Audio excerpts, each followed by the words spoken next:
메타버스에 대한 이야기인데요. 메타버스 시장의 성장은 곧 클라우드 서버의 성장. IT 업계의 다음 파도, 넥스트 웨이브가 바로 주가로 나타나고 있습니다. 메타버스인데요. 누군가는 메타버스에 대해서 허상이다. 기존에 있던 건데 이렇게까지 재탕할 필요가 있냐라고 얘기하시는 분도, 지적하시는 분도 있습니다만 돈이 최근에 이쪽으로 굉장히 많이 몰리고 있습니다.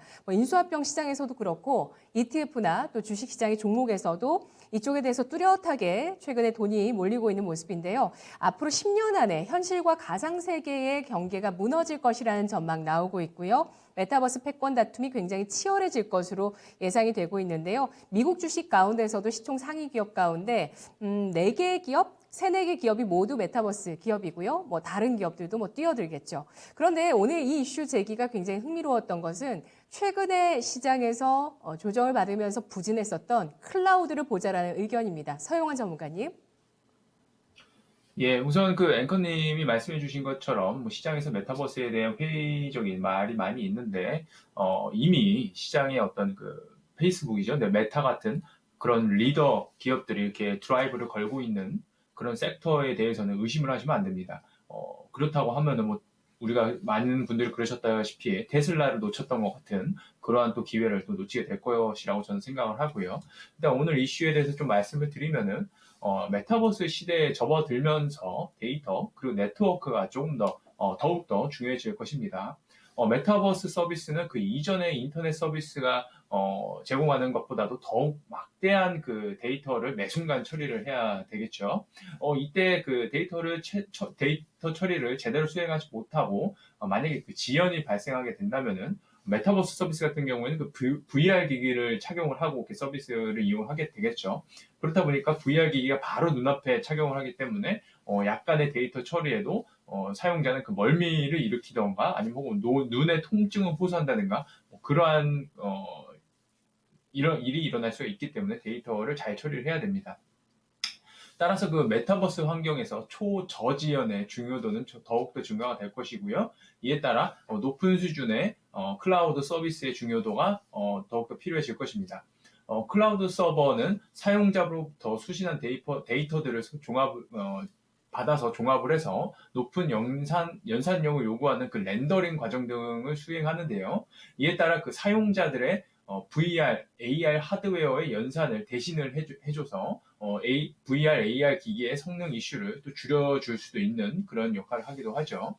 그런데 이때 그 사용자와 그리고 사용자 기기와 그리고 서버의 물리적 거리가 멀게 된다면 레이턴시, 즉 데이터 전송 시에 지연 현상이 발생할 수밖에 없습니다.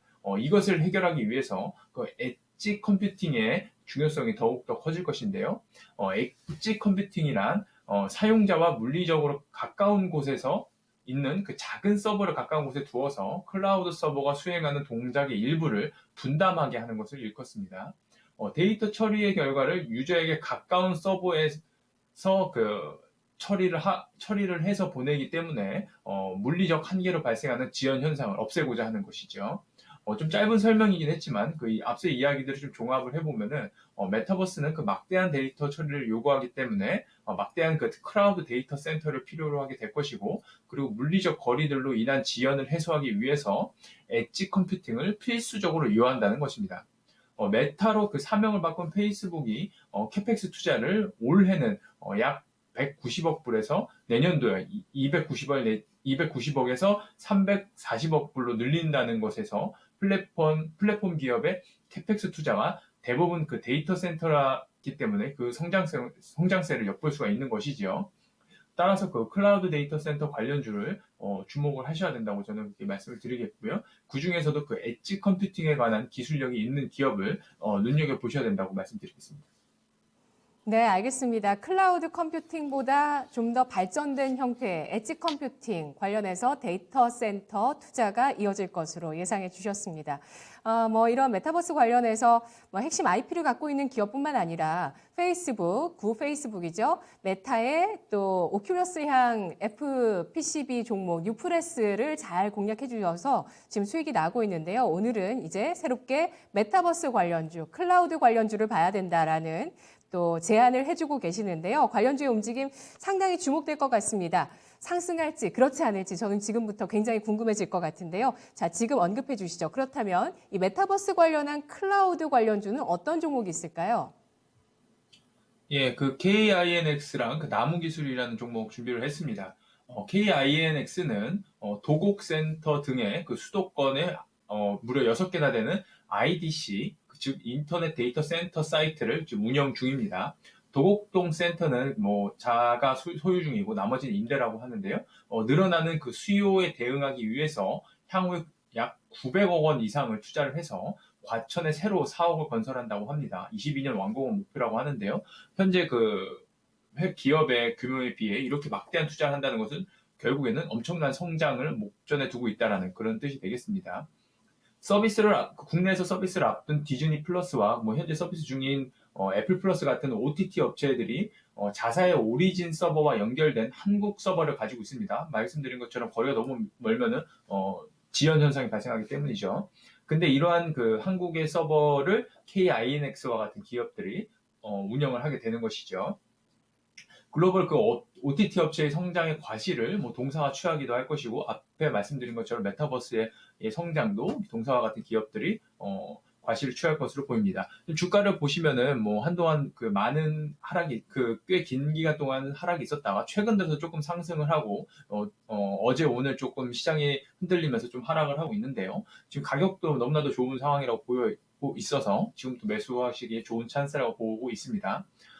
그리고 다음엔 나무기술입니다. 나무기술 같은 경우에는, 동사는 그 클라우드를 통해서 데스크톱을 가상화하는 서비스를 제공하고 있는데요. 뭐 말이 어려운데, 데이터 센터를 구축하여서 사용자가 어떤 장소나 어떤 기기로든 PC를 사용하는 것 같은 그런 환경을 체험할 수 있다는 것입니다. 특히 또 동사는 그 엣지 컴퓨팅이 메타버스를 구현할 핵심 기술이라는 것을 이미 동사는 옛날부터 인지를 하고 있었던 기업이고요. 그래서 이에 따라서 엣지 컴퓨팅에 대한 기술과 영업을 그 선제적으로 그 사업을 진행을 해오고 있던 그런 기업으로 보실 수가 있겠습니다. 나무기술 같은 경우에서도 주가 측면에서도 지금 최근에 조금 상승을 하긴 했지만 여전히 과거 그 고점 대비 너무나도 그 많이 하락을 하는 그런 구간이기 때문에 저는 나무기술도 지금 공략이 가능한 그런 구간이라고 보고 있습니다. 네, 미국의 7대 시가총액 상위 종목 가운데서 엔비디아가 메타버스 관련주로 꼽히는데요. 엔비디아가 GPU도 생산을 하지만 이런 클라우딩, 엣지 클라우딩 사업을 하기 때문입니다. 관련한 흐름이 우리 장에도 이어질 것으로 보면서 KINX와 나무기술, 엣지 컴퓨팅 관련주로 꼽아주셨습니다.